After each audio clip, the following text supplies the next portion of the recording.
Hello, how is everybody today? Welcome to Cultivating Wisdom in a Time of Crisis. My name is Olivia Ash and I'm with Elina Teboul.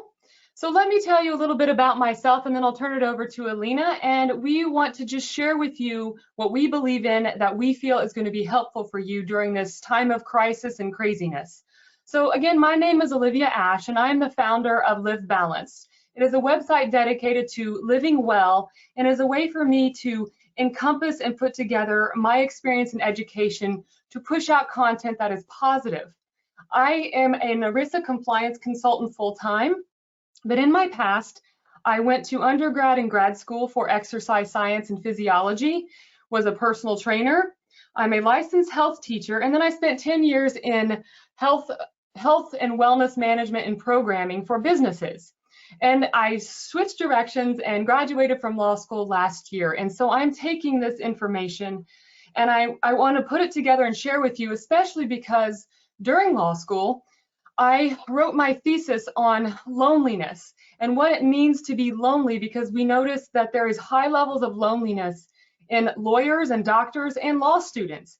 And so it's something close to my heart. And that is why I am here, and I have partnered with Elina because she is a advocate for positivity. And with that, I'm going to turn it over to Elina to introduce herself, and we'll get started on some content. Thank you. Hi, everyone. My name is Elina Teboul. I'm an executive coach, consultant, and founder of the Light Up Lab. I started my career as a corporate lawyer working for Davis Polk & Wardwell in New York City, as well as in-house at Credit Suisse. And during my time in legal practice, I recognized that the emphasis on hard skills alone was insufficient to thrive personally and professionally. And so I decided to explore the science of happiness and human potential, which I did through my master's work in psychology and my executive coaching certification. And what I primarily learned through that process is that cultivating the right mindset is critical to success. And particularly during difficult times, such as the current coronavirus epidemic, we have to step back and reflect if we want to come out on the other side stronger and better than before. And that is what our discussion today is going to focus on. So if we can just take a look at our agenda. First, we will explore what we actually mean by cultivating wisdom. And what is wisdom in the first place? And we're going to look at cultivating wisdom through crisis, which today is honestly dealing with the coronavirus. Now, although there are many serious consequences on our economy, our families, our education system, our businesses, today we want to focus on the consequences specifically of social distancing and remote work on our mental health. We're then going to discuss how we can be resilient in the face of these serious consequences by using positive psychology interventions. And even though you're watching this as a recording, this is really meant to be interactive. So we have several worksheets for you that we would appreciate if you download. You should be able to see them on the right side of your screen. And please go ahead and just download those now so that you can have them as we continue. So let's talk about defining wisdom. You might think this is sort of a loose and mysterious concept.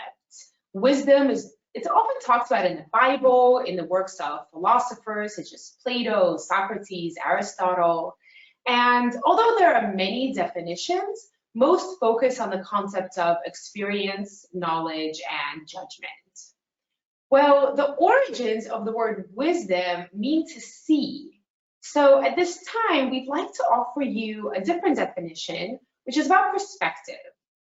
And we want to challenge you with the assumption that reality is not only about what you're looking at, but where you're looking from.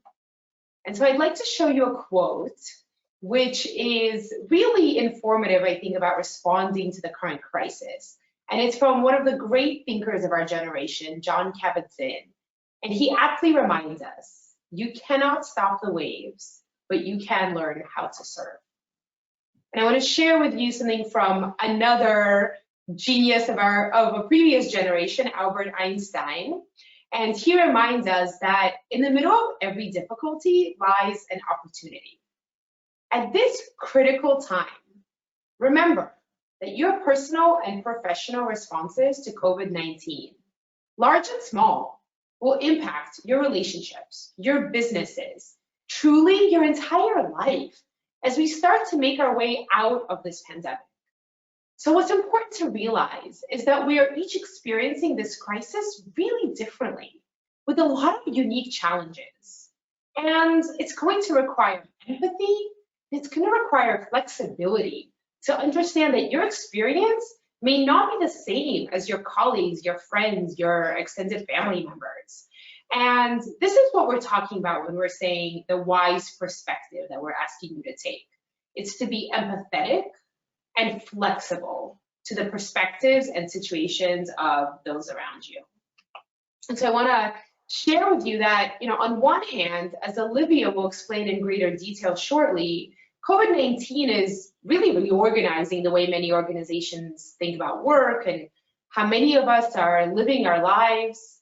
And while remote work makes sense for flattening the growth of the virus, it can foster a lot of loneliness as people lose connections with their teams, and they just don't have a chance to connect with friends and family either. But for many others, specifically parents, discussions around loneliness can sort of seem self-centered and irrelevant. Many parents and caregivers have to scramble for child's care, especially low-wage workers who may not have vacation or sick leave. And parents everywhere are grappling with how do you balance remote work and school at the same time, trying to homeschool their children, trying to stay attuned to physical, social, educational, emotional needs of their children. They're not lonely, they're drowning.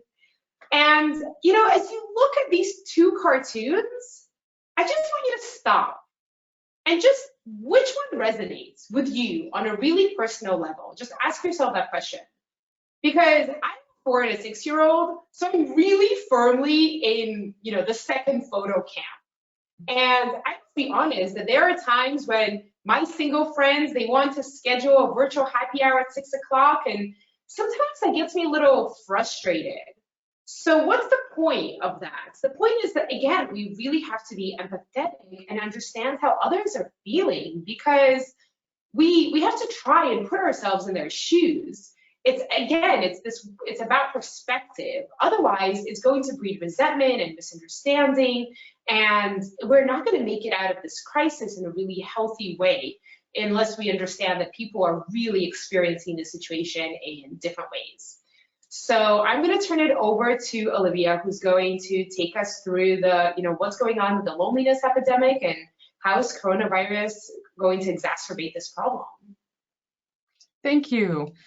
So I think the thing that's important here to understand, and I'm going to start off with some questions for you to think about, and then we're going to get into a little bit of the research about loneliness, but also just practical applicability of how do I take a concept from research that seems soft and squishy, especially for individuals who may be very hard black and white driven. How do I take that and put it into the reality of my life? And that's, again, as Elina talked about, we have handouts attached that you can download so that you are able to work through these things. It's very simple activities. So you've had some time to look at this on the screen.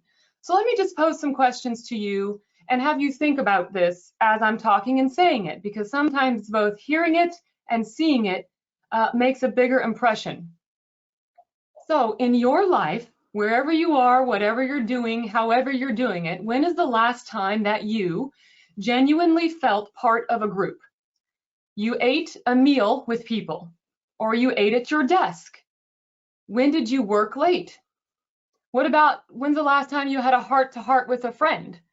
What about working in bed because you had to get something done? What about sharing a joyful activity with people? And when's the last time you skipped a workout to work or sit or not do something that was not the movement your body needed? Now, let me also have you think about the last time you said, no one understands my position. I feel overwhelmed. I need to talk to someone, but I have no one to talk to. I feel helpless or alone. I'm the only one that can do this. I really wish I had better relationships. I don't understand this.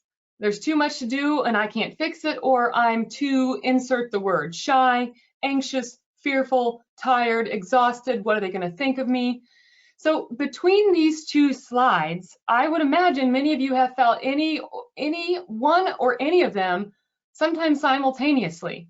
And the point here is that if you're feeling these now, it's okay. It happens because, especially in this particular time of physically distancing ourselves from the social nature that we are as humans, is going to make these feelings of loneliness even more inflated. And underneath each one of these phrases lies that emotion of loneliness and what that means. I am by myself, there's no one to talk to, I can't do it, I have no resources. And that can only be inflated, especially during this time of crisis. And we're learning how to communicate with social media.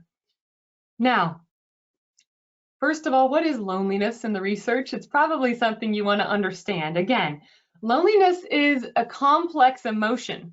And as you look at the wheel, loneliness, these are words that have been used to describe loneliness through the research. And frankly, there's not much research on this, which is one of the reasons why I chose to do it during law school. It's been around sort of soft here and there, but it's not been a concrete thing. And that's because it's qualitative. That's because it is a personal emotion that is colored by everything that we experience and who we are as in character and in personality. So it is a subjective quality of perceiving. It's often distressful. There's an element of dissatisfaction, and there's this discrepancy. There's this discrepancy from what kind of relationships I really know I need and want and what I feel that I have. So sometimes individuals have the relationships they maybe need because they have social connections, but the quality of them is not what they want or desire. And this is where we get into the difference between being lonely and being alone, or loneliness and social isolation.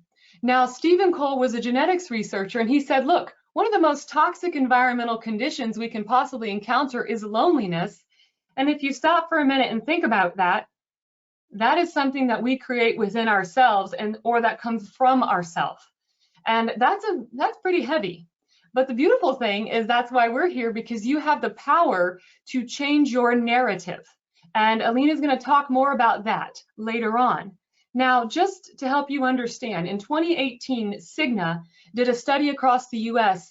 46% of the respondents across the United States responded that they are always or sometimes feeling lonely. That's before the crisis. Imagine what that could be right now with the COVID crisis. Again, so it is not just in the United States, but the United Kingdom. They actually appointed a minister of loneliness to deal with the effects of what can happen when you have both loneliness from within, how I'm feeling, how I perceive myself in the world, how I perceive my personality, how I perceive my relationships. You have that mixed together with social isolation, which is literally the number of contacts that you have in your life, the number of friends that can be measured. When you put those two things together, we sometimes find that they actually produce a combined effect greater than each one by themselves. And that's where it can be rather detrimental to the mental health and our emotional health, is when we see this together. So one thing I'll talk about a little bit now, but also a little bit later on in this presentation, are the health concerns. So my background is in health and wellness and choosing to live a healthy lifestyle and balance as much as we can. And so there are major health concerns with long-term loneliness. If it is one of the most toxic environmental conditions we can possibly encounter within ourselves, something's got to give. So we are looking at things in research such as elevated anxiety, depression, impaired cognitive health and ability to make decisions, hypertension, high blood pressure, psychological stress, and additional health problems. And what do these look like? Well, let's look at loneliness and social isolation again in a different picture.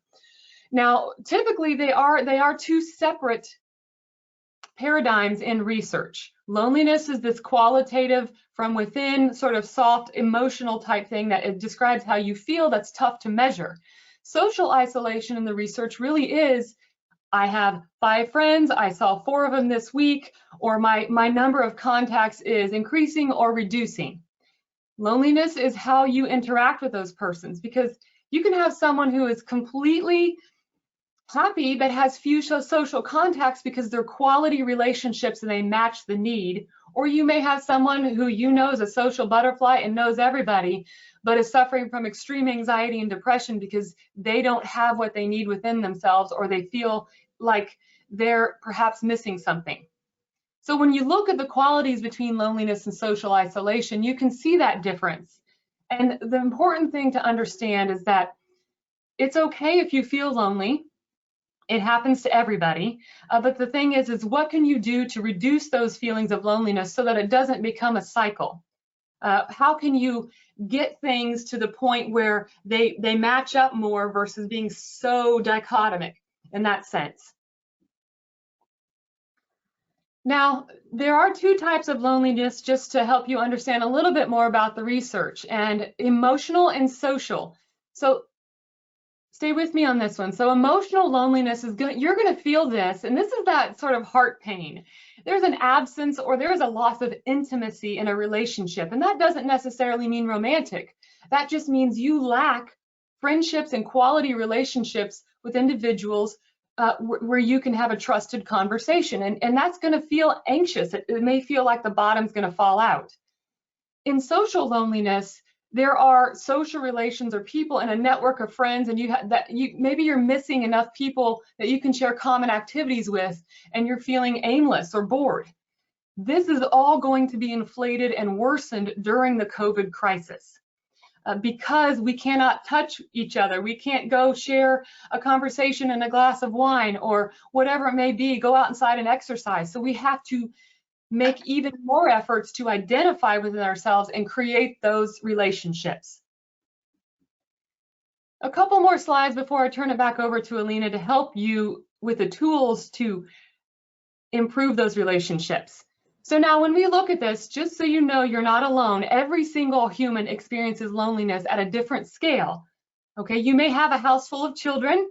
Elina was talking about having children and wanting to get back into a routine. I have no children and I live alone. And so you have to look at each person's perspective and where they're coming from. But when you look at the statistics, it's both the young and old. We see in research both the very old and actually the younger who are social media, they actually experience the highest levels of loneliness. We tend to see it in women, probably because women talk more about their emotions.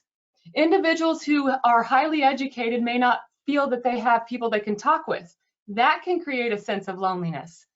So being separated or divorced, childless, or live alone, this is what's in the research, but this isn't in concrete, which is why we're talking about creating and developing wisdom so that you can have the resiliency and the empathy to reach out to your neighbor and say, okay, maybe it should be this way for them, but that's not their perspective for whatever reason it might be. How can I help them and help myself?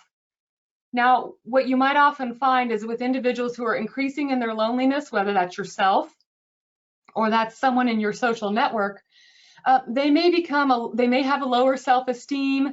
Maybe they don't have support from their family. And we call this hypervigilance that you see on the screen. This is a big thing, and that is having a constant sort of sense of scanning the situation, always looking for a threat. So when we have individuals who by nature may have more of those factors, they may tend to be more isolated and more alone. But again, that's not the case for every person, so you have to look at each person differently.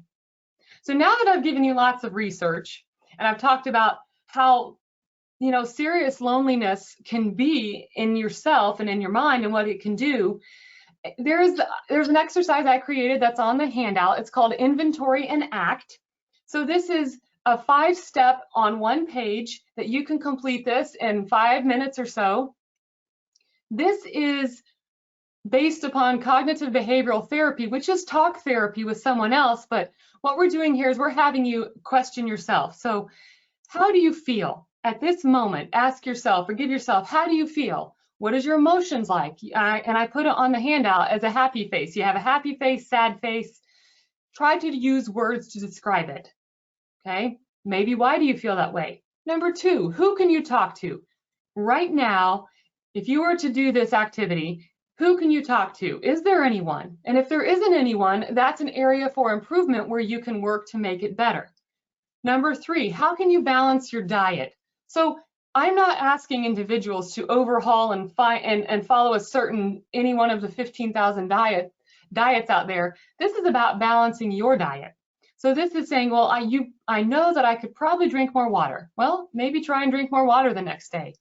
4, how can you balance your exercise? So if you have not exercised or moved at least 10 to 15 minutes a day, that could be a challenge for you because your heart is a muscle and it pumps and it needs a good 20 minutes of moderate to vigorous activity. And moderate is sufficient, and it's sufficient in 10-minute bouts. So take a look at how you can balance your exercise. So in this crisis, maybe that's taking a walk around your block, making sure you wear your mask. Maybe that's walking up and down your stairs a few times. Something is better than nothing when it comes to your body moving. And last, on the form, you'll see what immediate actions can you take. That means I've identified how I feel. I know who I can or can't talk to. What can I do for the rest of today? Well, maybe in the next hour, I will get up out of my chair and I'll take a few loops around the house or go up and down my stairs 10 times, which can be incredibly good exercise. So I hope that this exercise helps you. And with that, I want to turn it back over to Elina to talk about resilience, and then we'll talk a little bit more about some of the ways that you can help your body later on.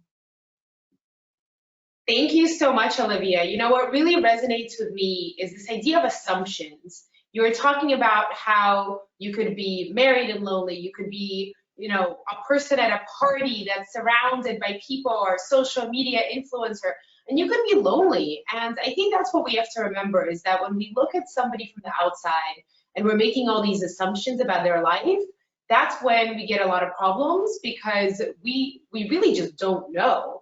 And that's really like the message that we're trying to get you to take away from this webinar, is that it's about empathy and flexibility.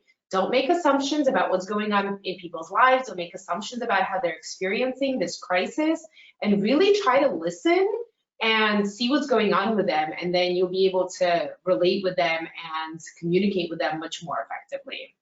So thank you for that, Olivia. It was great. I'm going to backtrack a little bit, and you know, we talked about this word resilience, but we haven't really defined it. So I want to go back and just talk to you about what is resilience. So most of us are familiar with the, you know, old idea of bouncing back. If you fall off your bike, you get back on. It's basically about recovering from stressful or difficult situations and sort of getting back to the same place you were before. But I'd like to share with you a slightly more inspiring idea. And this term was devised by Sean Aker from Harvard University, one of my favorite books ever, The Happiness Advantage. I highly recommend it. And he talks about this idea of bouncing forward, which basically says, how can you use whatever difficult experience you're going through to get better, stronger, faster? How can you use that as fuel to drive you? And, you know, this is a webinar. You're sitting behind your computer. So I want you to move a little bit. I want you to get a pen and literally just write this down. Write down these words, bouncing forward. And I want you to just reflect for a minute about a situation in the past from your life that was difficult, but you came out of it stronger than before. You grew in some way. It made you better. And, you know, when you finish watching this webinar, or you can pause it and you can try to do this exercise right now, but just think about it. What in your life can you think, that was really hard, that was really bad, but actually I'm better for it? And so I want to talk to you about another concept, because resilience, actually, it's on a standard deviation. It's on a bell curve. And most people they're resilient. And what that means is that they go through tough times, but in a month or two, they recover. They're back to the same place. And that's, you could see that big orange middle. That's really those people. And then some people, unfortunately, there are people who never really recover, and they're in that deep red tail end on the left side. And we've heard this term before, post-traumatic stress disorder. Those are people that can't really bounce back. But what's amazing is that the research shows there are actually people, and this is the people who are in that sort of yellowish tail end on the right, and they grow as a result of stressful situations. And there is a term in the research that is post-traumatic growth. And that's really, as Nietzsche said, what doesn't kill me makes me stronger. So the fundamental question really becomes, like, how are those people different from the rest? The people that experience post-traumatic growth, what's special about them? And in this case, what makes Kelly resilient? Are these characteristics something Kelly is born with, or is it something that she has trained over time? And the first thing to understand is that, as humans, we all really have this natural capacity for resilience. But resilience is not something that you either have or you don't have. It's something we need to develop and maintain, and it's a skill set. And so again, I'm going to ask you to just write this down. Again, you have your pen, you have your paper, and I want you to write that resilience is a skill that I can learn, so that you remember that you can learn the tools that you need to be resilient to get out of this current crisis and any crisis that you might be facing in the future. So I want to talk to you now about the ABCs of resilience. And this model was first proposed by Albert Ellis back in 1962, and it's really still a fundamental lesson in resilience. And many people mistakenly believe that facing an adversity like, our current health crisis, for example, or really anything else like, a mean boss who's yelling at you, leads right away to consequences. So you are feeling unhappy and you're feeling stressed and you're feeling depressed. So what you're looking at now, like, this is the myth. This is adversity leads to consequences. And if that were true, if adversity was always leading to particular consequences, what that logically means, if you're a lawyer and you remember the LSATs, you think of logical sequencing. If A always leads to C, that means that every single person really should have the same reaction to the adversities in life. And we basically know that that's not the case. People react very differently to the same exact challenges. There are people in the current coronavirus situation that, they're still flourishing, they're still thriving, they're finding creative ways in order to manage their lives. And that's really because between this A, which is the adversity, and the C, which is the consequence, there lies the crucial letter B. And the more accurate model is that an adversity that one faces triggers beliefs about that situation, which then in turn causes a reaction or consequences. And I also added to this model the idea of behaviors, because really it's sort of the flip side of beliefs, because it's what we think really impacts what we do. So I would say that beliefs and behaviors then lead to consequences. And that's much more realistic than the myth that you just immediately get the consequences. So I think that this ABC model explains really well why people react differently to the same challenge. And the great news is that once you learn the ABC model, you can hone in on your own beliefs and begin sort of fine-tuning them for greater optimism and really greater accuracy of how you're assessing situations.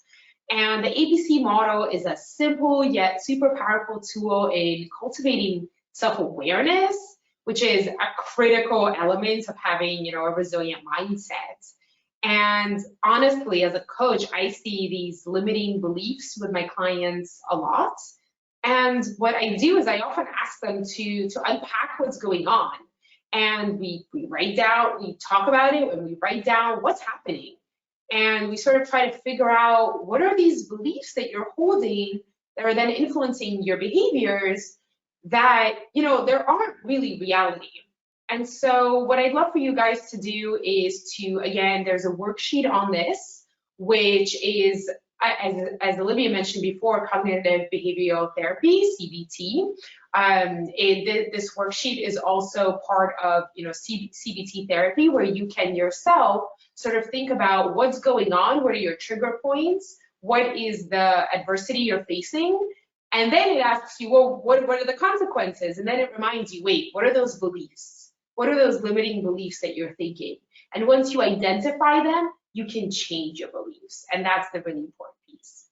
Now, I also want you to take a look at this picture in the middle where you see that resilience is surrounded by other words. So you can see that it's positivity, engagement, relationships, meaning, achievement, and vitality are all around the resilience.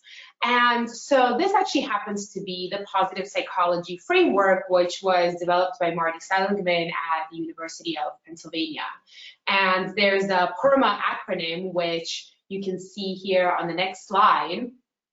And if we can just go to the next slide, awesome, thank you. And back to the PERMA slide would be great.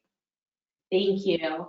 And so this is the positive psychology framework developed by Marty Seligman at the University of Pennsylvania. So what I'm going to do is I'm going to go briefly through each of these in turn and kind of explain why in the resilience literature you can think of each of these 5 elements as protective factors.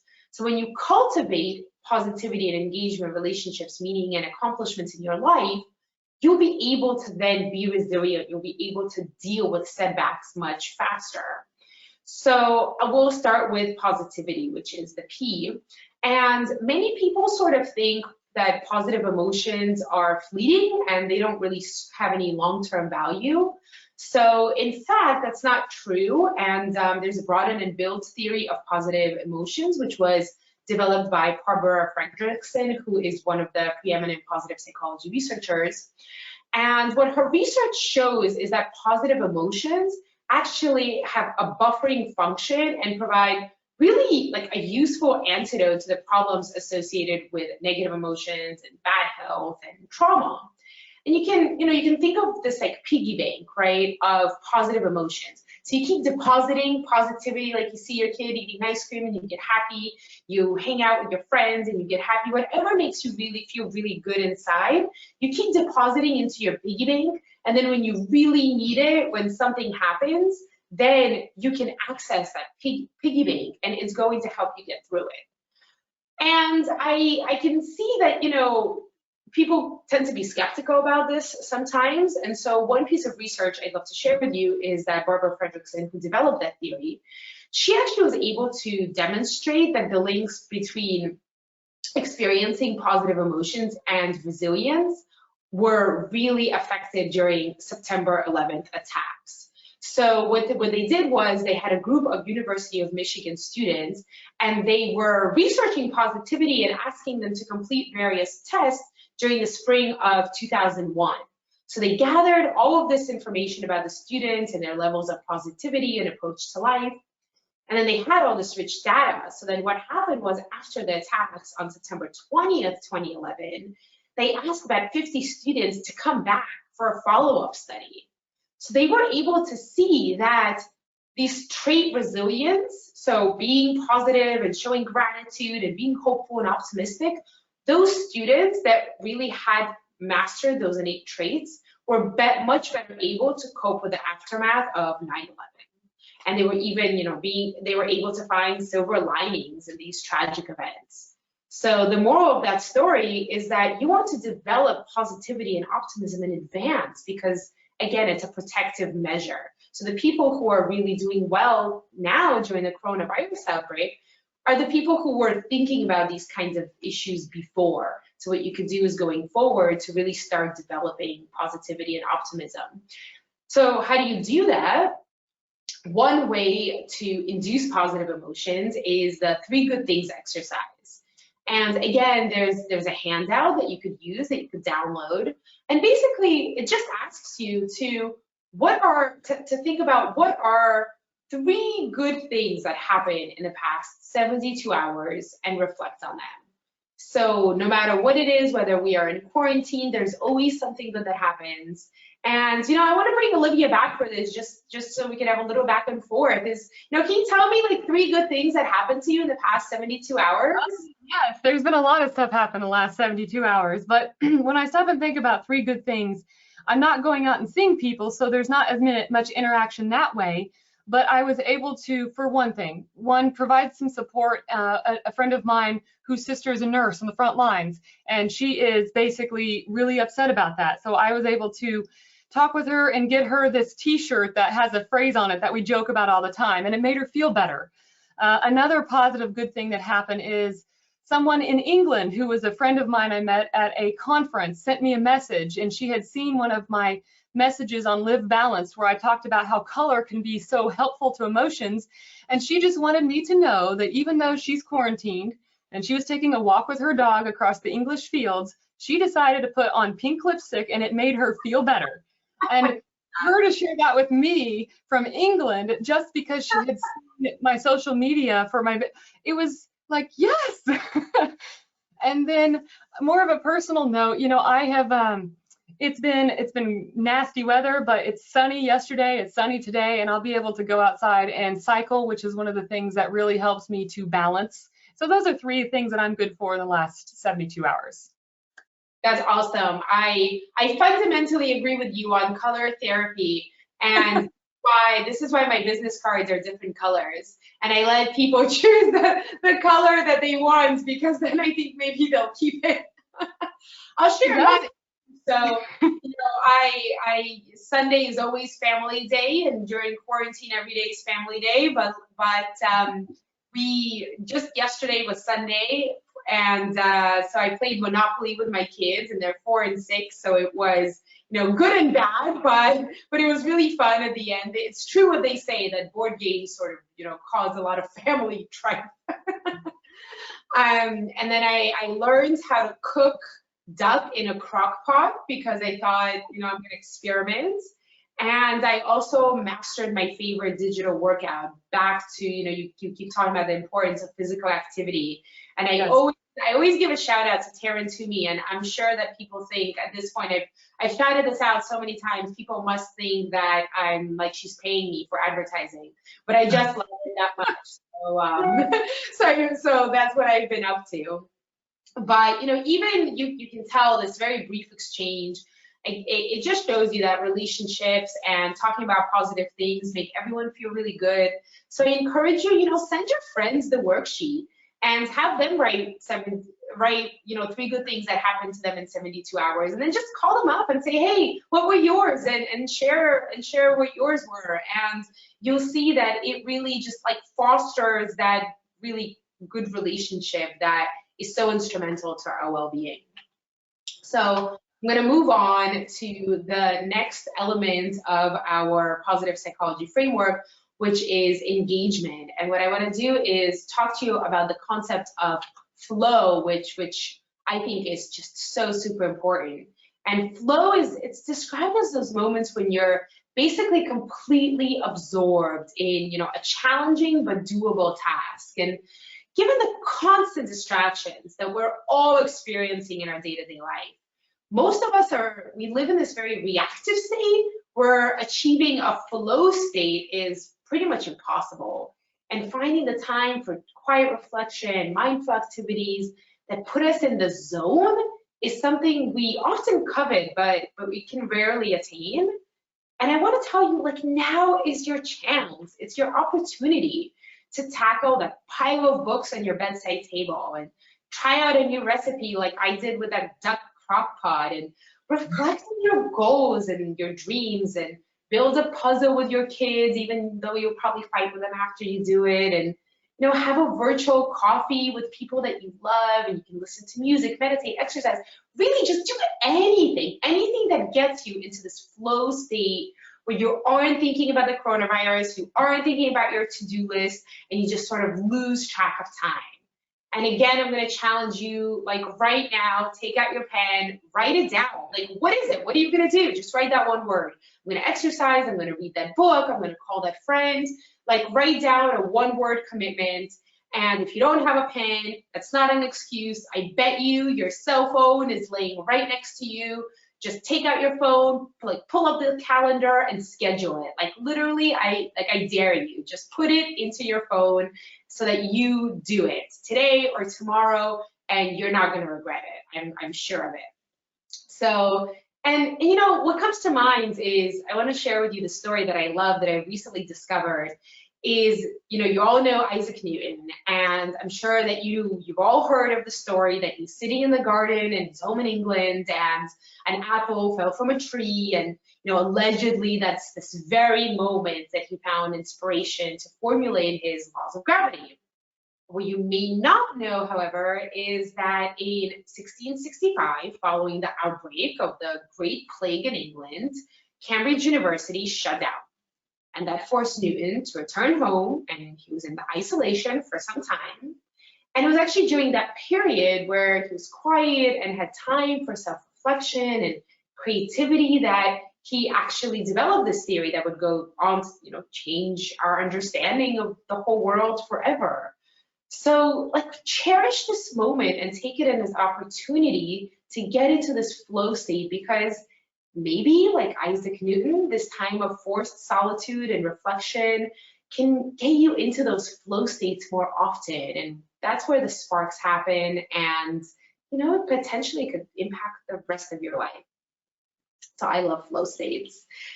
Let's go on to, so the next part is relationships, and we've talked about that a lot, so I really won't go into that, but I do want to remind you again about assumptions and being empathetic and understanding that we're all having different experiences. I think the vast majority of people are feeling lonely or are wanting more interactions with people, but actually I want to give it a shout out to the introverts, because I know that there are people, and I have some friends who told me this, that are sort of breathing a sign of relief that you're getting some time to be quiet and not have all the social pressure. And I also want to say, like, that's fine too. For once, you don't have to experience FOMO, you don't have to feel like you have to be out there, and you can also take this time to just reflect on what's going on. So whatever it is that you need, just take the time to be mindful about, like, what is it that you really need and how can you find meaning in this situation? Which brings me to the next point, which is the M part of the PERMA model, which is meaning and purpose. And you know, the coronavirus really, like, it's forced so many people and organizations to reconsider their meaning and their purpose. Now more than ever, it strikes me that living a life with purpose it's transformative. And when people find a sense of purpose, they begin to dream and chase positive goals, and the benefits are just limitless. And while the coronavirus pandemic obviously affects the world, just take the time to consider, like, try to make sense of it. What does it mean? And I'm finding with a lot of my coaching clients, they're taking this opportunity to reflect and assess their business and their life and what's important to them. And they're coming up with strategic game plans that they're going to put in place once this is all over. So I'm going to ask you, you know, what meaning can you give to this situation? Meaning making can help you change the narrative that you're experiencing. And Olivia mentioned this in the very beginning. And what lessons can be learned? There are a lot of lessons, I think, that could be learned about our life, about our culture, about the way we work from this situation. What did you learn about yourself? What did you learn about our world and about your organization? You know, making meaning of the traumatic events is a critical step in being resilient. If you remember our graph with post-traumatic growth and falling forward, the research really does suggest that what is critical to growth is making meaning of both the immediate effect of the event and then just reflecting on your life in general. And one really helpful way is to reflect on what meaning the coronavirus, like what is the meaning that it has for your life, is to consider it in terms of your values. So what is truly important to you, and how do you want to live your life? And again, I want to remind you about our worksheets, because there's another worksheet that you can download. And this is an exercise about trying to get in touch with your core values. So you'll see there's actually a list of words in the very end of that worksheet. And it's all of those words that are values. So try to first brainstorm, what do you think your values are? And then if you need a cheat sheet, you can refer to that list of values. And what's most important is to really think why they're important to you, why something is your value, and that goes back to extrinsic and intrinsic motivations. And this is that time to really like get deep and assess, what are my values, what's important, what meaning am I giving to this situation, how do I want to move forward, how am I going to be the best version of myself when this is all over. So that's my challenge to you guys. So the last little bit that we have here, it's about accomplishments. This is, again, the PERMA model, and accomplishments is the last piece of it. And, you know, a lot of my coaching clients, they're asking me right now, how do I stay productive working from home? And if we can go to the next slide, I want to share with you the idea of SMART goals, because this is what I'm really trying to tell everybody right now. And SMART is an acronym which stands for specific, measurable, attainable, relevant, and time-based. So this is true for your professional goals and your personal goals. I'll give you an example. For professional goals, you can consider doing, 5 sales calls in the next 3 days. That's a SMART goal because it's really specific and it's in the next 3 days. It's measurable and it has a time limit. On the other hand, what's not a SMART goal is saying that, I'm going to work on sales. That's not a SMART goal. And you have no way of knowing whether you've accomplished it. And then you won't get that dopamine boost for feeling really good that you actually did it. And then a personal goal might be, taking care of your health. So something like losing weight, again, that's not a SMART goal. But losing 1 pound per week by using my new Peloton bike for 45 minutes, 3 days a week, and like eliminating sugar, that's a SMART goal. And that's going to really make you feel good, and it's going to give you control back, which is really, really important. So in our last few minutes together, I just want to mention again, PERMA is the positive psychology framework, but some people have said that what it's missing is an element about physical well-being. And so vitality is what is being suggested to add to the PERMA framework. So it's now being thought of as PERMA V. And because we have our resident nutrition and exercise specialist here, I'm going to turn it back over to Olivia to really talk about the importance of taking care of our bodies, because we can't do any of these self-reflection and resilience and mindset exercises if we're not taking care of, this thing. Yeah. So all of it, it's a machine, and that's no, thank you. And it is a good segue, because you cannot forget, while we're working on our mind is encased within a body, and they are not separate. They're not separate. And when I teach lifestyle wellness at Indiana University, and we start with the basic stuff, like your body is a system. It is a vehicle. It has several different parts, but they all talk to one another.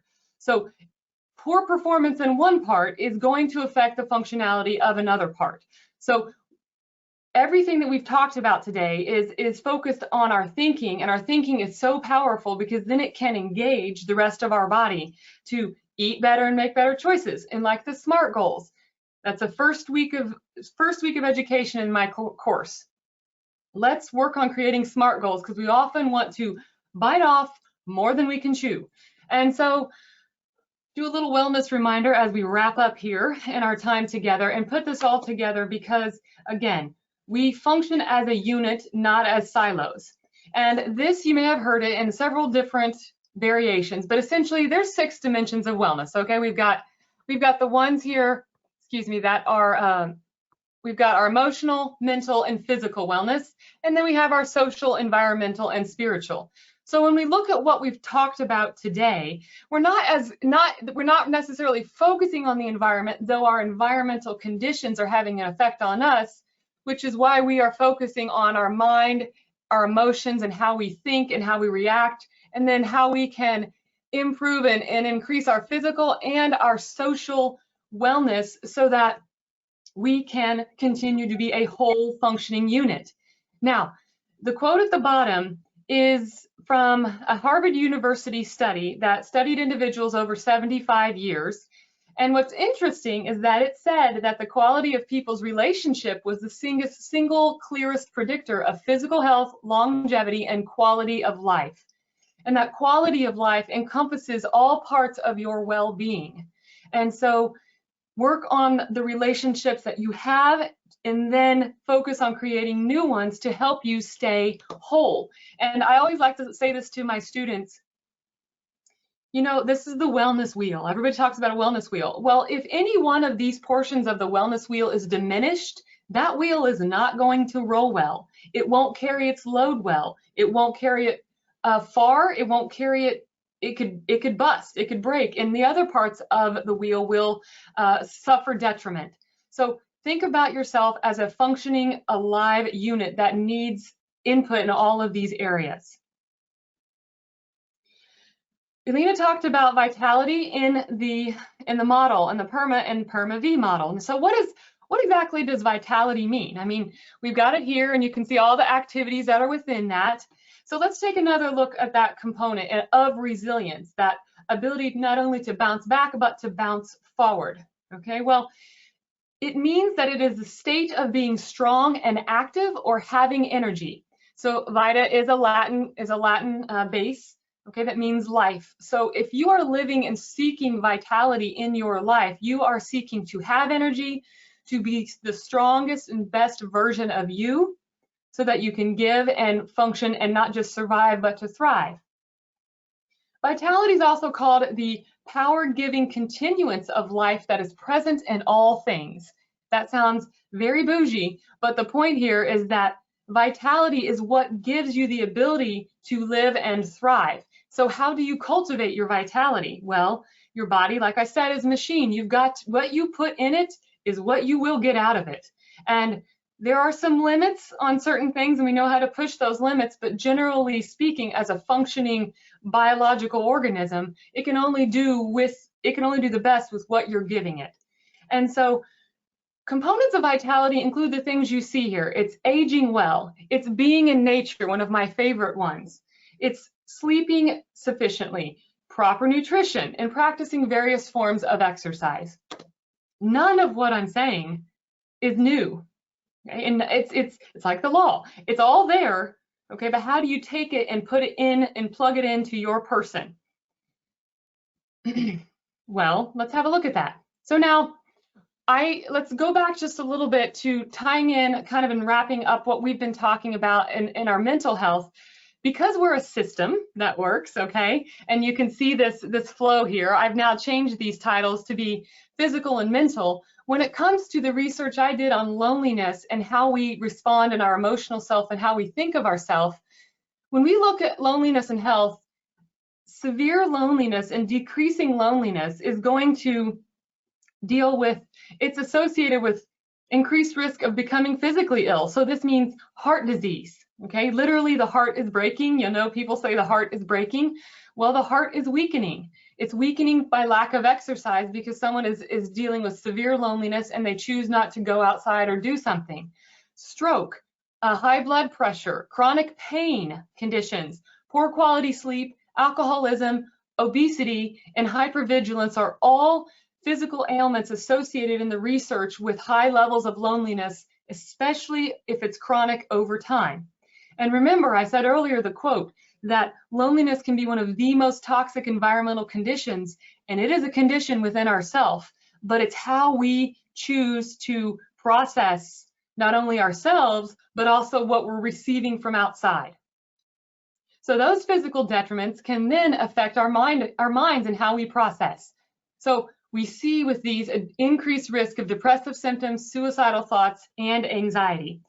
Now, one thing that I wanted to say that I liked, Elina, that you said about the flow is that when you're in the flow, you're happy generally, okay? So your body is just oozing out dopamine and epinephrine, all the good stuff, serotonin. But when you are working through the activities that we are giving you, we are asking you to describe your emotions and how you feel and why, so that when you are describing things that are positive to you in the next 72 hours, you're using words to describe how you're feeling, and that way you better know so that you can continue to seek repeated happy behaviors. And by doing that, you are lowering that tendency to feel lonely, that you have no connection, and that you're not worthy of something.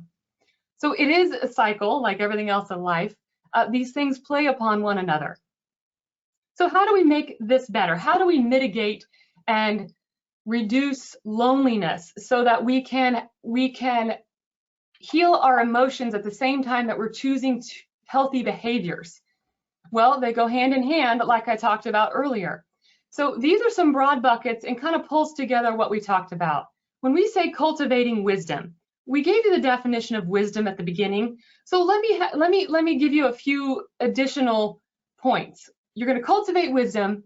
Consistency is the key. I had personal training clients and they'd be like, I got to lift the hardest weight, the heaviest weight. I need to change and lose the weight now. So 100 miles an hour or nothing. Consistency in the research is always more effective over time for exercise and diet. And then creating positive friendships. So let me just discuss each of these shortly, and then we'll get on our way. So cultivating wisdom in the research, and this is new research from 2018, excuse me. Wisdom encompasses things such as emotional regulation, self-reflection, pro-social behaviors that we've discussed, such as empathy, compassion, decisiveness in the face of a crisis, reflection, tolerance of values, the ability to regulate your emotions, self-reflect, and I say, name those emotions and how you feel, to be compassionate, and then tolerate opposing viewpoints. As we've talked throughout this presentation, we're asking you, with the COVID-19 issues and the challenges that our entire world is facing, to give a little space and grace, to practice empathy for everyone, because you never know what someone's going through. You never know what they're going through. So by increasing your own wisdom, you're increasing the ability to connect with people, and by connecting with people, you're decreasing your loneliness and increasing your social ties, and that's going to be huge to mitigate loneliness, how you're feeling. And in the PERMA model, it will touch on all of those, positivity and mindfulness. Consistent exercise and sacred time, those are two hallmarks in the research for reducing feelings of loneliness, because again, if you are flooding your body with the serotonin and dopamine that are produced by your adrenal glands and within your brain when you do consistent exercise, it is going to help. It's a natural antidepressant.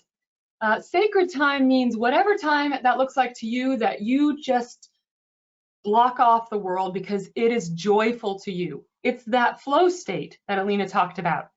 Okay, so this is your sacred time. For me, that's almost always being in nature and having my time on my bike to go cycle so I can take care of my body and let my mind calm down from the day. So cultivate your sacred time, and then create positive friendships and talk.